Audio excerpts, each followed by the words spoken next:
If you say you don't have enough time, it means that you don't prioritize the thing that you don't have time for. In this video, we will explore how to make time for what truly matters and why some people get more done than others, even though we all share the same 168 hours in a week. By the end, you will have actionable steps to take control of your time and prioritize what matters most. The idea that we are always too busy to do something is spread far and wide. But are you actually too busy? If something pops up which is very important to you, like having a coffee with a very close friend, or something urgent that needs your attention right now and cannot wait, like a broken washing machine at home, you will find time for these things in your busy schedule. Not because you magically create new time, but because you make time for these. If you say you don't have time to take care of your body, to exercise or be active, you will never have time until you prioritize it. Like the time I thought I had no time to exercise, but I somehow managed to binge watch an entire season of my favorite show. In the future, instead of saying, I'm too busy to do X, Y, or Z, say, it's not my priority. This small change in language can shift your perspective and mindset. Start prioritizing the things that matter to you. Because having a full calendar and being busy comes down to what you prioritize. And sometimes other people prioritize our time for us, but we will get there later. Let's start with time management and planning. One of my favorite quotes is, if you leave your time to randomness, you are stealing from your greatness. One of the biggest problems is that we don't know how we spend the 168 hours we have in a week. Imagine tracking your time like you track calories. Before you do it for the first time, you might think you know what you put inside of you until you actually track every single calorie and you are shocked by the result. Same is true for your time. You might think you know where you spend your time and that you use it wisely until your schedule proves you otherwise. So here's how you can get started.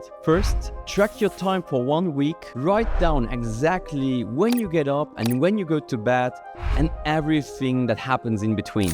Be precise so you get a clear view on where your time goes to. Second, then you need to analyze this week and see what you can optimize. Now start planning the week ahead. Start blocking your time into your calendar before the week starts. I usually do this on Sunday. I schedule my tasks, workouts, meetings, relationship, and family time. Prioritize your highest priority. Sounds obvious, right? The biggest tasks and blocks go first into your day. If you don't know what that could be, ask yourself this simple question. What is something I would be happy to get done that day? Get out of meetings where your presence is not needed. Meetings should have clear agendas and goals, but I guess that could be a video all by itself. Schedule meetings during the times where you are the least productive. For me, that's the afternoon.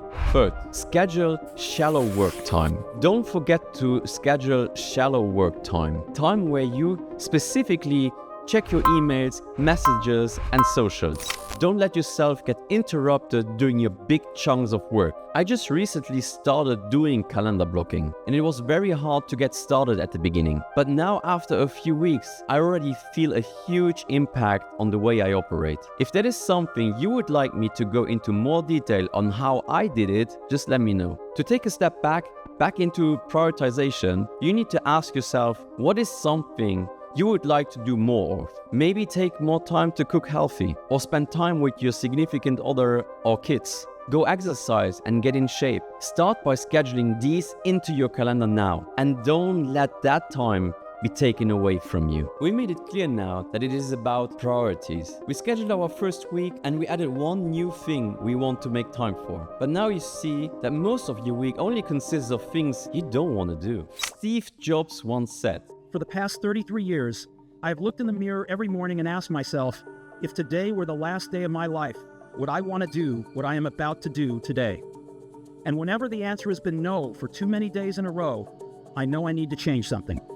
First of all, there will always be tasks we don't enjoy. But if 80% of your week consists of things you don't want to do, it's time to consider change. It's never too late. And it is our responsibility, and ours alone, to create the life we want to live and to be the person we want to be. And no one will come to us to hand it to us. Ask yourself, what do I love so much doing that I would do it for free? How can I get someone to pay me to do that? Your time is a finite resource. Once gone, you will never get it back. So you need to be the guardian of your own time. We are coming back from the first part because sometimes other people prioritize our time for us. That's why you need to be protective and respect your own schedule, which is directly linked to your goals. Family, relationship, health, career, they all sit there on your timeline. No one knows what you are after except you. People will interrupt you because they are acting on their own schedule, not yours. If your goal is to become fitter, maybe it's time to say no to the after-work beers and hit the gym instead. If you have a problem being a yes-sayer, you need to have a go-to sentence, which you can use in such situations to have an easy way out.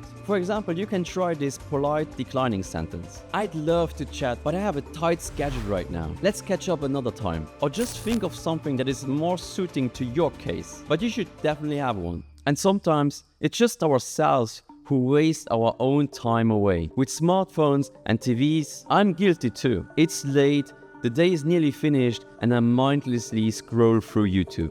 Suddenly, 2 hours are gone. My biggest time killer right now. But in these cases, what we need to do here is to break old bad habits and create new good ones. Here are a few examples how to avoid these constant time drainers. Have a no phones or devices rule in the bedroom. That's a game changer. Just get yourself a dedicated alarm, so your phone has no more excuse to stay next to you while you sleep. Don't make your phone or TV your default rest activity. In moments we are idle or we need to wait, we tend to go to our defaults. We take out the phone or get comfortable in front of the TV. What you can do instead is create a list of short activities you can do with 10 or 30 minutes to spare. Write down 3 to 5 items which you could do in 10 minutes and do the same for 30 minutes. So next time you need to wait, you will have a new go-to. 10 minutes of reading each time you need to wait might end up being a lot of books. Or 30 minutes of drawing each time might improve your drawing skill